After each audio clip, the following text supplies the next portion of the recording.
Welcome back, everybody. Back on the Super M today.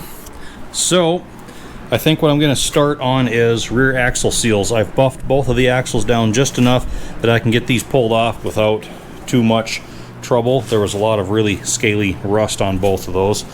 Pretty simple. They are behind these retainer housings, 4 bolts, and then those things should come right off. Okay, bolt number 4. And I think, yep, wants to loosen up on its own. Oh, we got a little bit of oil running. Should have put a catch pan under there. When are you ever going to learn, Squatch? When are you going to learn? There we are. Looks like we have, I think, yep, the gasket stayed on there. We'll make some new ones of those. And we have, it looks like, kind of a double-lipped seal in there.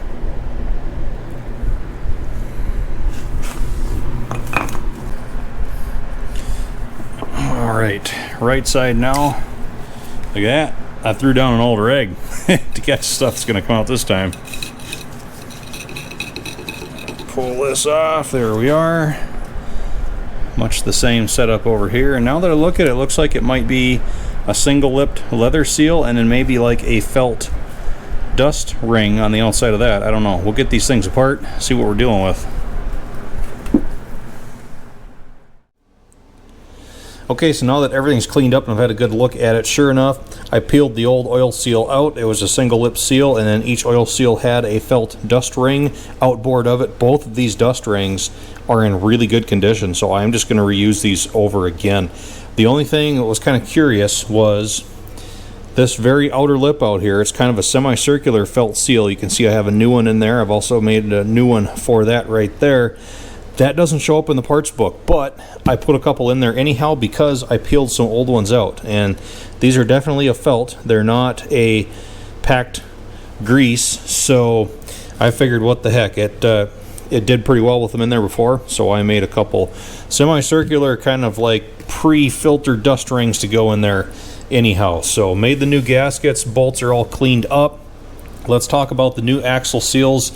We have it jotted down right here. IH number was a 48776D. Cross to the SKF 27368. Specifications there, as always.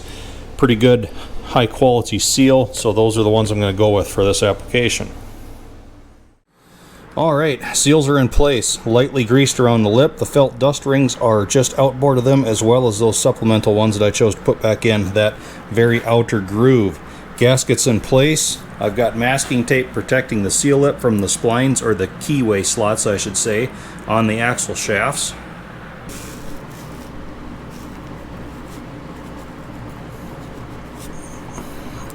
There we go. That's in place. I should also mention I popped a new grease fitting into each cap.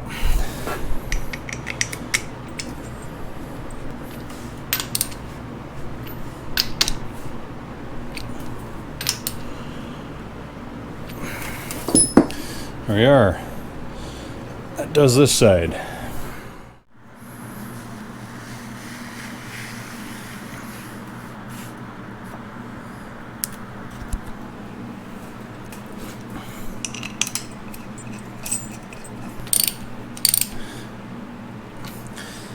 All right, axle seals are finished. We should have a pretty good setup back here, both sides. New fitting on this side as well.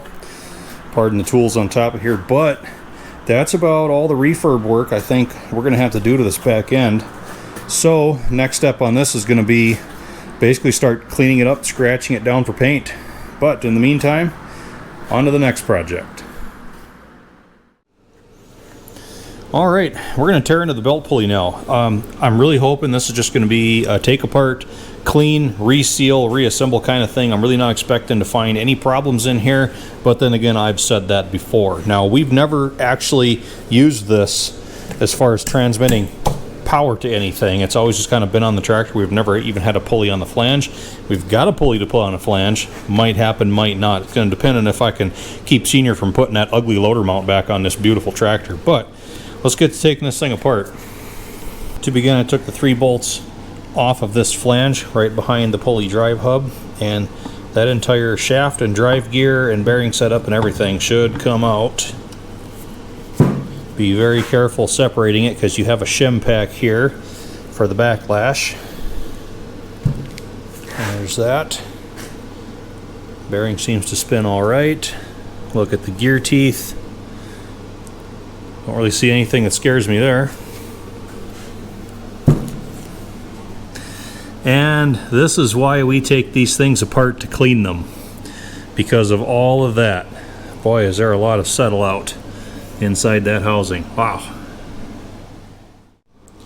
Alright, all I've done is flip this upside down, and you have these 3 bolts from this end cover. It allows you to take that off, and once again you will have shims beneath this bearing plate as well to help control the gear lash. And as I slide this out, this drive gear should just come off of these splines.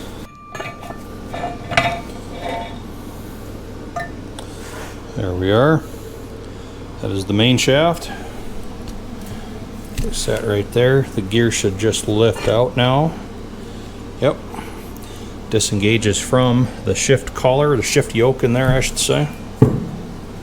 So the final pieces left in this housing is the engagement lever with the detent poppet and spring. And I see someone has put the cotter pin in from the back side, so what I'm going to have to do is pivot that off of the poppet and the spring.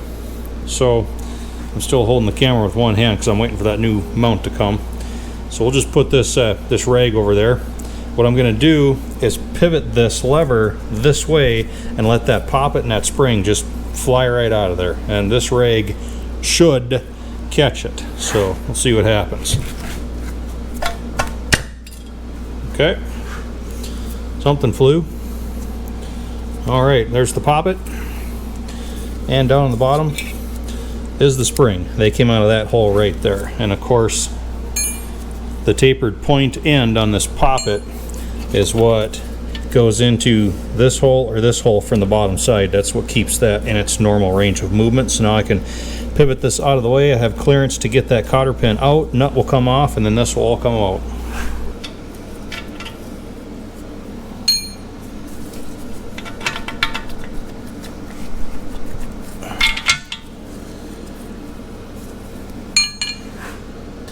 With everything off the bottom, the rest of the lever and shaft can come out of the top.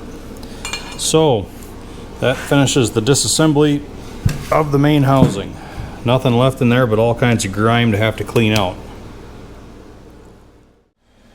Alright, so to get to the seal that's down here, I'm going to have to take all this stuff apart. So I'll begin by peeling this old cotter pin out of the castle nut at the top.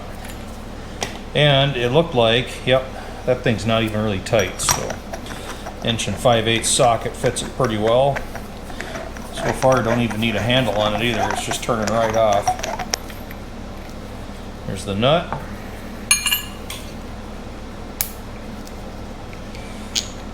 Washer. Oh, it looked like, I think that gear's loose on there too. Let's see if I can pull it off. Nope. Boy, it moves a little bit.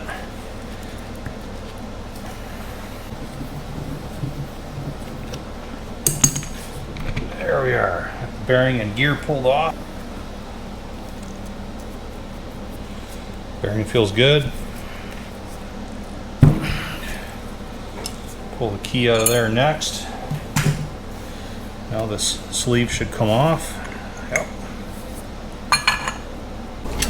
And now to press the pulley shaft out of the bearing slash seal retainer.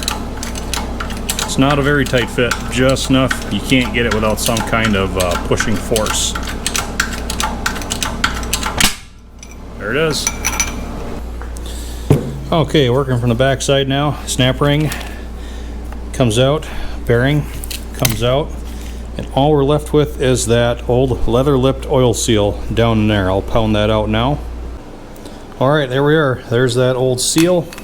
Now, normally this is about as far down as what you'd have to go with one of these, but I got to looking at it, and sure enough, on this other shaft, I found this really rough and scored area on the end that runs in this bushing in here. And of course the bushing also is just as scored as what this shaft is. That looks like it's a very thin-walled steel-backed bushing, some sort of bronze-colored bearing material on it, and we're wearing through into the steel on this side.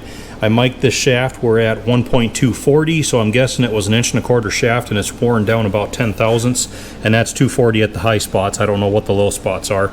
And we're about 1.270 in there, so best case scenario, we're running about 30 thousandths clearance in there. Way too much. You take into account the low spots of each, we could be a little bit more than that. So you remember what I said about you can always find something extra when you get into these things? It's never just a cut and dry, disassemble, reseal, reassemble again. So I've done some research already, and it looks like by running the part number for this bushing, that's going to be an obsolete part. And what people have been doing is just dressing down the end of the shaft a little bit smaller, pushing that, pressing that bearing out, and then turning a bronze bushing to suit the new diameter of your shaft and the diameter of the bore in there. So that's what we're going to do.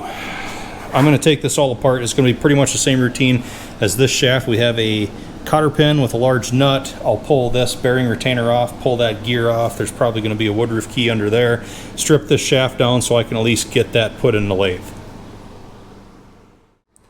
And that's exactly what I did. So the shaft is disassembled, ready for work, and while I was at it, I popped the plug out of this bore back here, and I also drifted that old bushing out. We will take the bushing and the shaft over to the bench here, set them down side by side.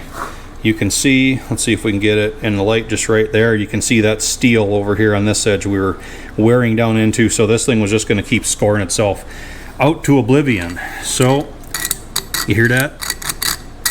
That's like sawtooth edges rubbing up against one another, so we definitely have to do something with this. So considering this was an 1.25 inch shaft at one time, I can take this down to 1 1/8. That will clean all of this up. This bushing is 1 3/8 outside diameter, and we're about 1.5 inches long. So this is sounding eerily familiar, right? If you guys have been paying attention, the prior video where I did the clutch pedal, I had an 1 3/8 bushing, 1 1/8 ID, 2 inches long. You know what? I get one of those, take about 1/2 inch out, pop that hole in for the oil flow.